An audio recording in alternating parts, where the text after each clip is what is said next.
Just after 4:30, it's a fresh new week. It is Monday, May 12th. Welcome inside the channel. I'm bobtrosset. As always, this is where I bring you Baltimore sports and beyond. On the way in, if you could, please like the video, subscribe if you haven't already done so, and hit that notification bell. Anything and everything is always appreciated when you help me grow this thing, and that is exactly what we've been up to and what we will continue to be doing here inside the channel. Thanks to those of you who dropped by the Vaults lunch hour live stream earlier today. We had over 5,000 concurrents, and we will chat about some of the content that we discussed earlier today, maybe at more length, and maybe even open up the guest lines as well, because losing a figure like Sam Koch as a special teams guru, somebody that's a Ring of Honor member and the greatest punter in the history of your organization, and really somebody who's a staple for anybody that is a Baltimore sports fan, is a big deal.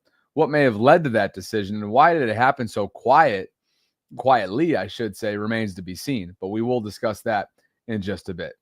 But not before Todd McShay's bold statement that he had to share and say in his latest piece on the McShay Show, his new podcast, and it's regarding rookie wide receiver and return specialist out of Colorado, who was a 6th-round pick in last month's NFL draft by the name of Leonte Wester.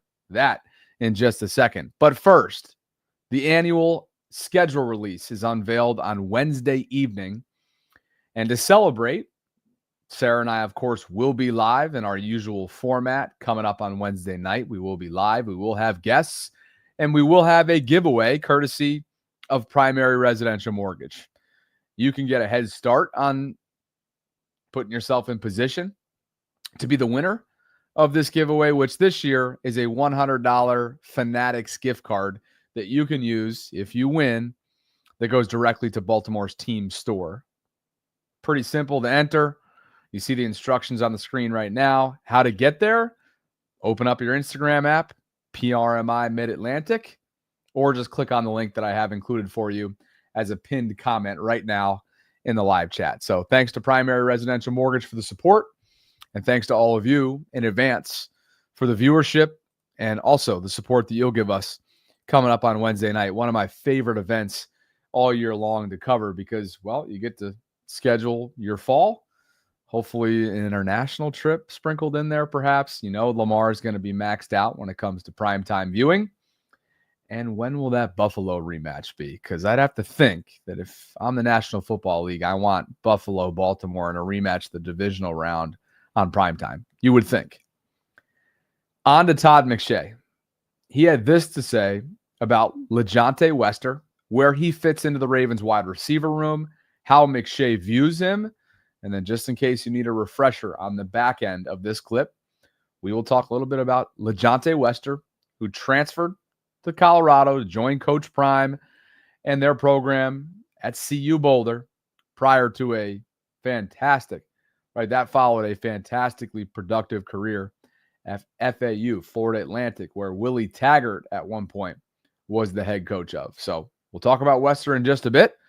But first, here's McShay's thoughts on Leonte. Round pick, 203 overall, coming out of Colorado. He was drafted by the Ravens. Tiny guy, man. 5'10", 163 pounds. But he ran a 4.46. And he's quicker than he is fast. Listen to they had other guys, right? Jimmy Horn Jr. ran fast. They got bigger guys. They've got faster guys, all that. It was always Wester, though, if you noticed. Obviously Travis Hunter, but it was always Wester, like getting the tough yards, like in a pinch. If they were double teaming or rolling coverage to Travis Hunter, he showed up. And he's been doing it for a while, just nobody knew about it. He was at FAU, Florida Atlantic, for 4 seasons, okay? The final season at FAU, he was second in the FBS with 108 catches. Nobody knew about it. If a tree falls in the woods, like, nobody knows. But Colorado knew. Called him up, bring him in, come on, fly into Boulder.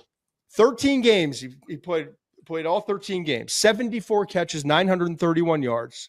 Almost 13 yards per catch, 10 touchdowns, okay? He's a tough little nugget, man. Wester's a tough little nugget. I'm telling you, Do not say that 10 times fast. That's a dangerous phrase right there, Todd. Dangerous. This guy's he's going to get in there with the Ravens receiver room, and he's going to look around. They're going to be taller than him, and they're going to be thicker and stronger than him. And Wester's going to look around and be like, hey, I can play on this team. I'm a 6th-round pick. I'm 163 pounds. I can fucking play on this team. I'm telling you, he can't. He's going to get his shot. You got Zay Flowers, you got Rashad Bateman, and you got DeAndre Hopkins, who's on his last leg. Like very last, okay? Those are the 3 starters. Last year, Nelson Aguilar was the 3rd leading receiver, okay? In terms of receptions by receivers for the Ravens. He's gone. The 4th leading receiver in terms of receptions of the wide receiver, that room he's walking into with a bunch of bigger, older, stronger guys, whatever. The 4th leading receptions guy of the wide receiver group was Tylan Wallace, who's back. But he had 10 catches last year. There's a spot for Wester. He's one of those guys that, yeah. Okay. Todd McShay sticking his neck out there, calling his shot on Ravens rookie wide receiver and 6th-round pick out of Colorado, Leonte Wester. He's going to get in there with the Ravens receiver room, Todd said. Wester's going to look around and be like, hey, I can play on this team. I can fucking play on this team. I'm telling you he can. He's going to get his shot. So, y'all ready for the Leonte Wester breakdown? Because it's time to have that conversation in terms of what he is all about and what he put forth while in college. Again, played at 2 different schools, began his football career at Florida Atlantic prior to transferring for his final season with the Colorado Buffaloes. And my, oh my, did he light up the stat sheet, both at Florida Atlantic and at Colorado.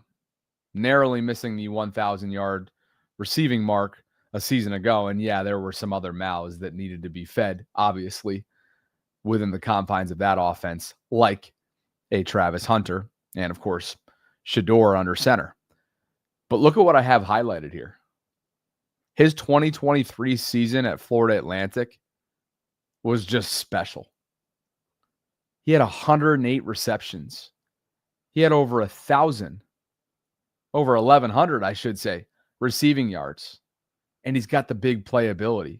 Averaged over 10.8 yards per reception and 11.1 for his career, by the way. He had 8 touchdowns. He could even get involved in the run game, trick play game as well as that return specialist. And that's why I think he garnered the most attention from a Baltimore perspective for his return work, because that is a position that certainly appears to be open competition for the Ravens, being that they were so unsettled at returner last year. So this is a productive player. Yes, his size doesn't necessarily jump off the page at you. 5'10", $163. But this is a player that has a lot of reps under his belt, a lot of production. He ran a 4.46 in his 40 at the combine. Vertical jump was 32 inches. Broad jump was 10 feet, 1 inch. So average measurables, but that 4.46 is nice. And he's got that burner ability, right? He's got that explosive play ability. Okay. And his Florida Atlantic career, go watch his Florida Atlantic highlights. The guy stuffed the stat sheet.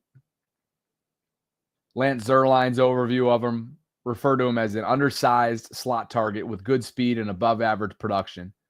Wester is built for longer routes with softer angles, allowing him to build separation. He's less effective with wiggle routes underneath. There are times his catch focus stands out, but he has a very limited catch radius, and drops were a major concern in 23. They weren't in 24.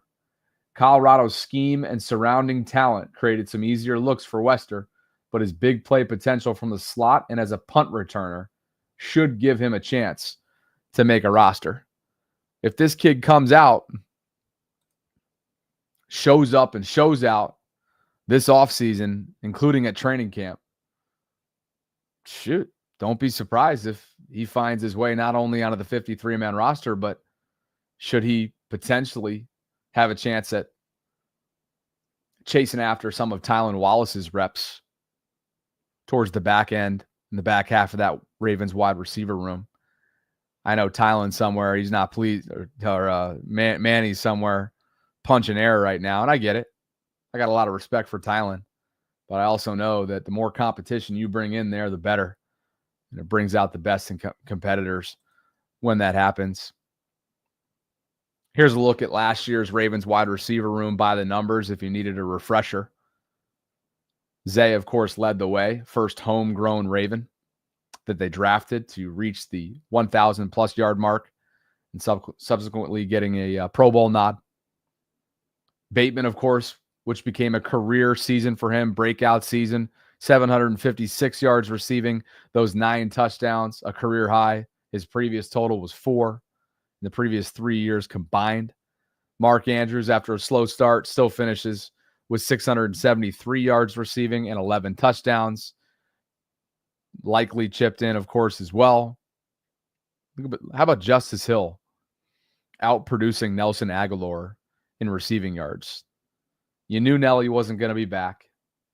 And now you bring in DeAndre Hopkins to see how much he has left in the tank, particularly given his stature and his 50-50 type of mindset.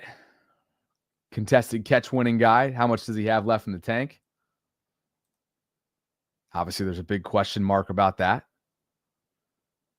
But right now, Leonte Wester adding to the intrigue of the early part, really sort of a dead pre-OTAs session here.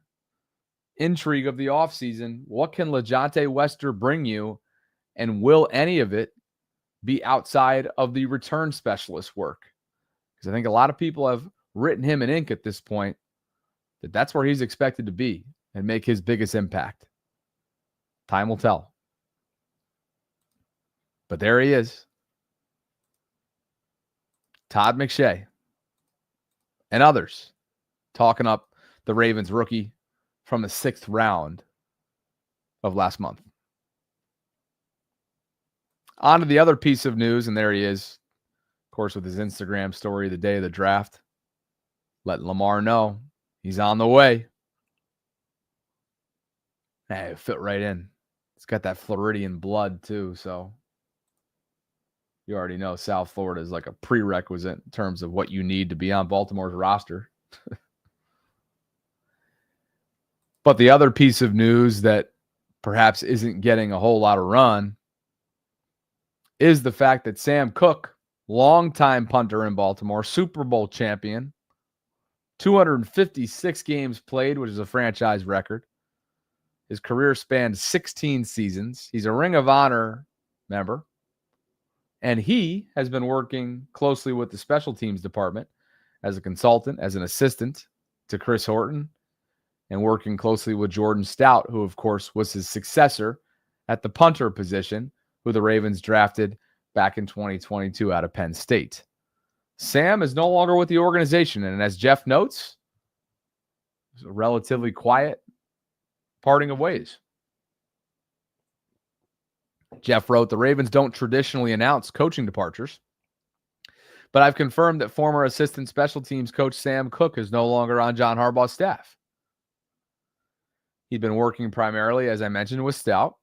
The Ravens did bring in another former player, Anthony Levine Sr., a.k.a. Koch, in an assistant special teams coach role. Randy Brown works primarily, with the kickers and punters. Koch was extremely close with Tucker, but Sam's departure was finalized earlier this offseason, long before Tucker was released. I'll be honest with you. The only kind of analysis that I have for you on this is pure speculation. I don't know what led to this parting of ways, but I do know that Sam is a family man, as I discussed on our show earlier today. He has sons. His sons are actively involved in athletics, and he is actively involved in their lives. My hope is that this was his decision. his decision and on his time to walk away. But I don't know that to be certain. What I do know is, as Sarah brought in earlier today, and as we discussed, Jordan Stout has been a below average punter for the last several years, including last season, where he ranked 23rd overall in terms of pinning punts inside the 20. He was 31st in return percentage. And you look at the other categories where he is, again, on the back half of punting averaging when you look at around the league. 29th in yards per return, 30th in touchbacks, 23rd in punt gross average, 26th in out of bounds. The only top 10 category across the board here is hang time average. And he lets it rip up there, 4.44 seconds. That's his hang time average. I guess the reason why I'm bringing this up is that Jordan hasn't exactly performed at an elite level under Sam's tutelage. How much of a correlation is there between the two, if any at all? I have absolutely no idea. And again, I would just be speculating. These are the facts. These are the statistics coming off of last year. And I guess this is just the conversation that's a fair one to be had, given his performance or lack thereof. So it's a bummer. I said it earlier today, and I'll say it again. I think the Ravens got worse with Sam Koch not being around in the building. Did they get worse on the field? I don't know. But they got worse that a Super Bowl champion, somebody who is a savant when it comes to punting and the technique, and who brings a boatload of wisdom and is always a receptive voice and presence, not being around, that hurts.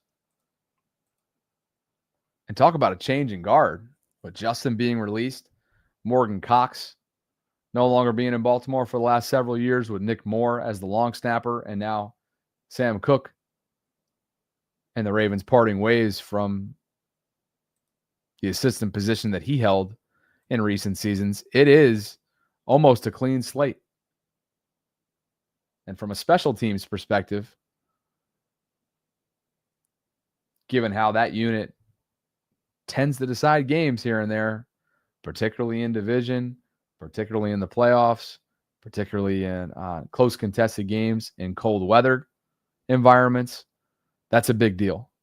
It'll be something to watch as this team continues to live in the Super Bowl or bust era that we know they've been in now for multiple years.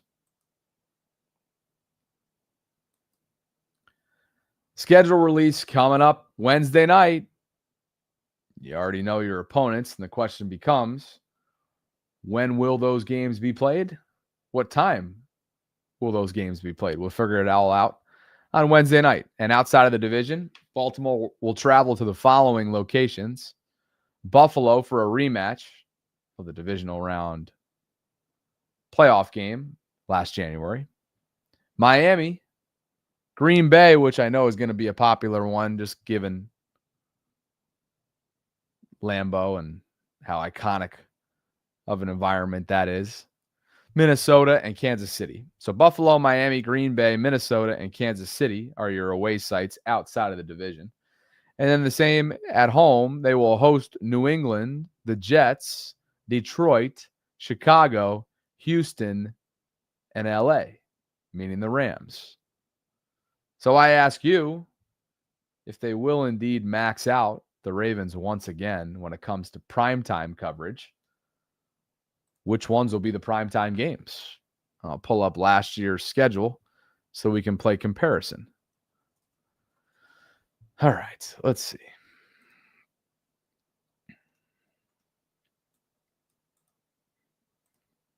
And we will screen share.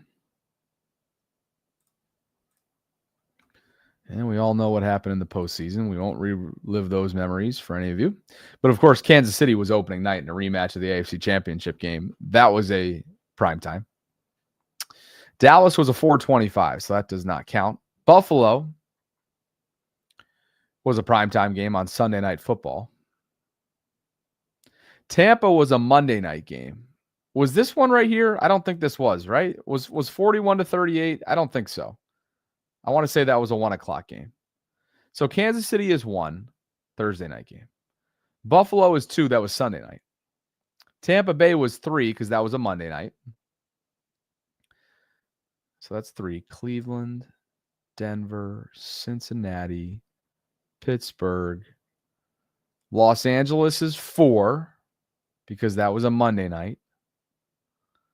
This game was ridiculous. The Philadelphia one. I think that was a 1 o'clock game on a Sunday.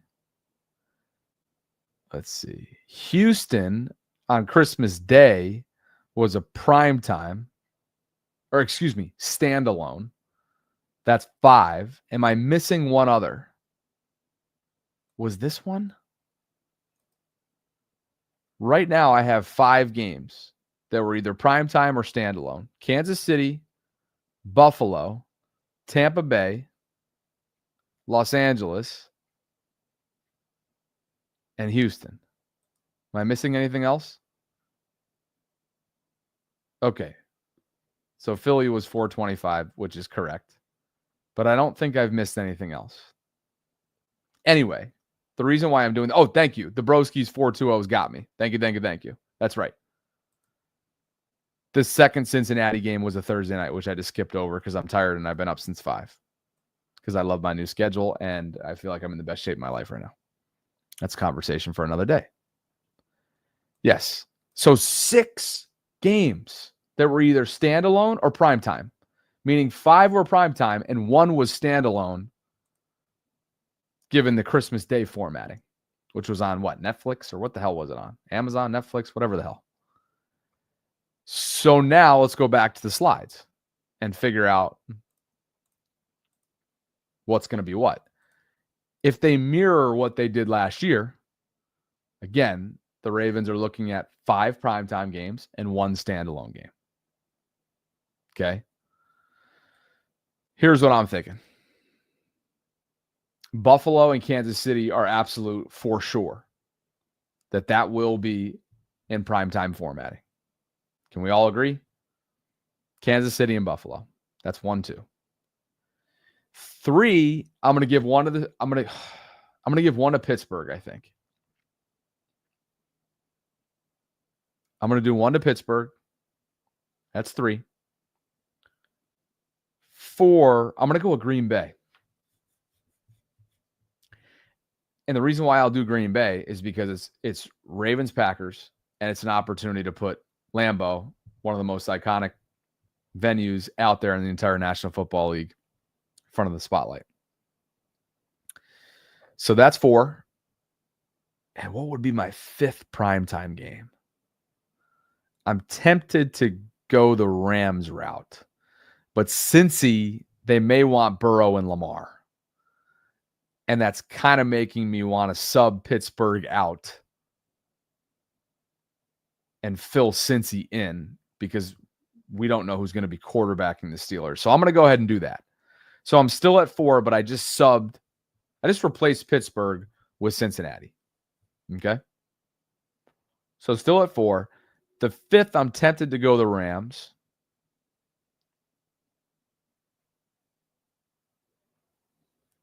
But that means they only have 1. Okay, they could still have two primetime home games if it's Cincy and the Rams. I'm doing this all off the cuff, by the way, if you couldn't tell. And I guess that would leave, if they're going to mirror what it was last year, which I don't know if they will, but if they do, that leaves 1 standalone game. And what would that be? I don't know. Detroit, maybe. So the reality is they want Lamar in the limelight as much as they possibly friggin' can. And Gerald's reminding me that the Browns game was moved to Saturday. So apparently they had 7. I needed a memory jog on that one. Apparently they had 7, count them, 7 primetime and or standalone games. 5 primetime, 2 standalone. That's absurd. Insanity. And it would not surprise me if they do it again, because that is the Lamar Jackson effect. That's what's coming up Wednesday night. It's our annual schedule release live stream party where we get to figure out what our falls will look like. Give me an international game. Give it to me. I need it. I need it in my life. You guys know I love traveling. I'm going to be down in St. Pete this fall, still finalizing and fleshing out my schedule when it comes to my presence on game days and what the whole structure looks like. So stay tuned. But I'm very, very excited for Wednesday night, and I hope you will join me and Sarah. I hope you will also do me a favor and click on the link that's a pinned comment right now in the live chat so you can enter yourself in for a chance to win a $100 gift card to Fanatics and Baltimore's team store. Comment on the post. Go to the link. Go to PRMI Mid-Atlantic.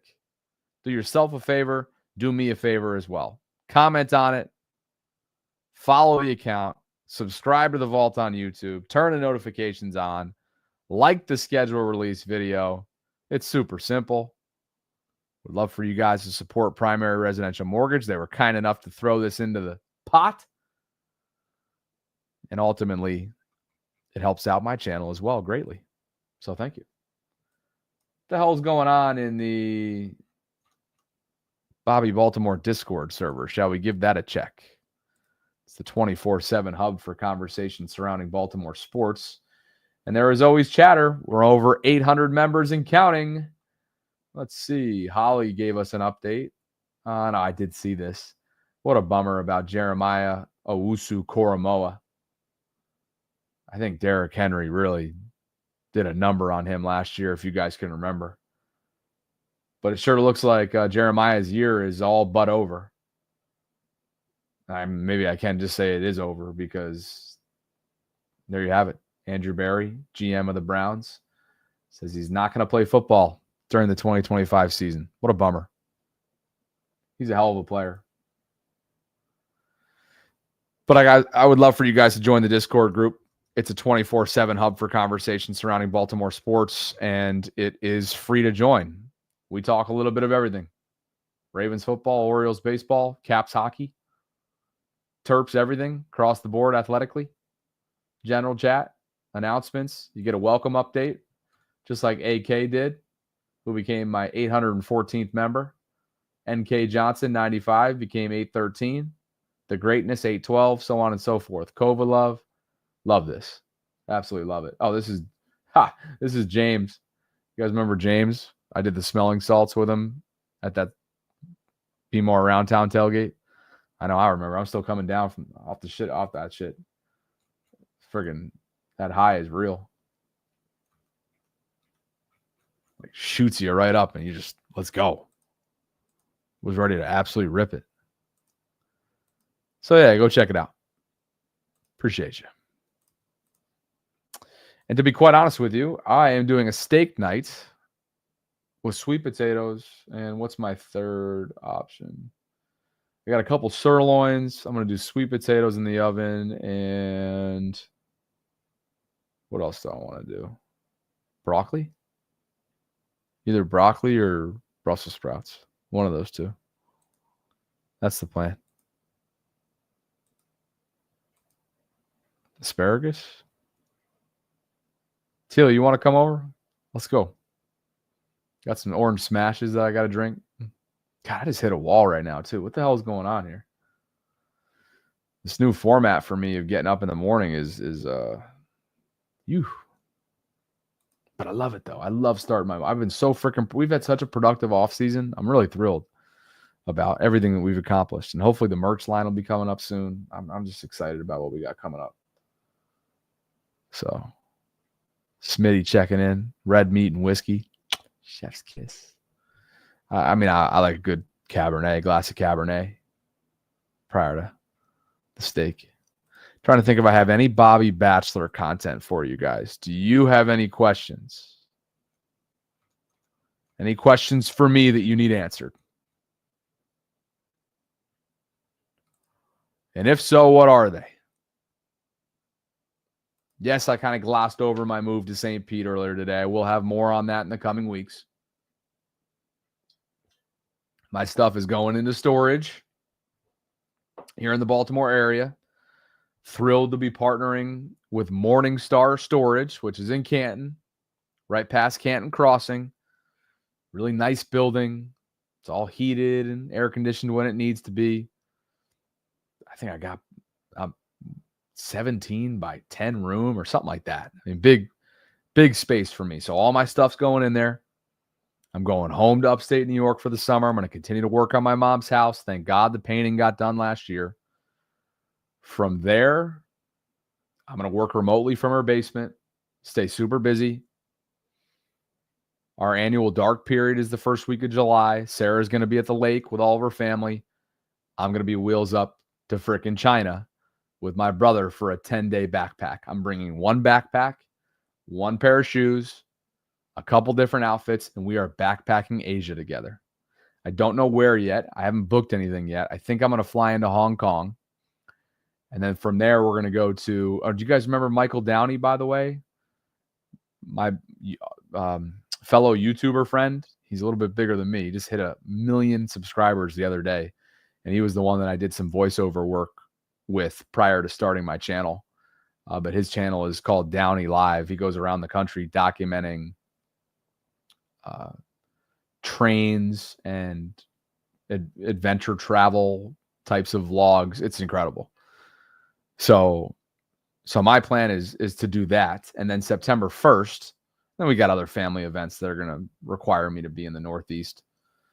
My sister's in the middle of actually, let me know if you guys have any recommendations in terms of local to Baltimore wedding venues, because my sister, as I told you guys a couple months back, is recently engaged, and she and her fiance are deep in the planning process of where their venue will be.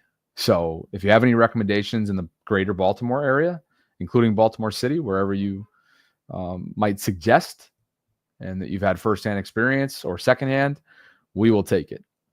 So, yeah, September 1st, Tilly and I will hop in the Bronco with as much as we can possibly pack in it. And it is on to St. Pete. I will come back. At least my hope is to come back for select home games. We'll see. Not sure how many. I want to make sure that, logistically I'm doing this correctly and that our content does not take a back seat whatsoever to everything that we have going on. And I'm excited for what Sarah and I have coming up. So I guess that's the update for you. My brother's graduation's coming up this weekend. I'm going to be showcasing my new suits that I got from Miguel Wilson down there in the National Harbor of Maryland, which I'm pretty excited about. So that's what's going on. Yep. I suppose that is Bobby Batchelor and a brief update for you all, for those of you who give a shit. Alrighty. Catch up with you soon. Connect with me across all social platforms if you haven't already done so. Pretty easy to find. At Bobby Baltimore. Instagram. Twitter. You name it. Venmo and Cash App if you want to show love. Catch up with you tomorrow, if not before. Sarah and I will be live on the Vault, 12 noon. Get you one step closer to the schedule release, fleshing out all of our schedules, figuring out what the hell we're going to do for the fall. Excited about it. Hope you guys are as well. Like the video on your way out. Subscribe if you haven't already done so. And please click on that link that's a pinned comment, because that will help you out by giving yourself a chance to win $100 to Baltimore's team store, courtesy of Fanatics, courtesy of Primary Residential Mortgage. It would help out the channel as well, because ultimately Primary Residential Mortgage is one of the sponsors that helps me go. And go we will. Have an awesome rest of your day. Enjoy your evenings. I'll catch up with you guys tomorrow. Thanks for the love. Later.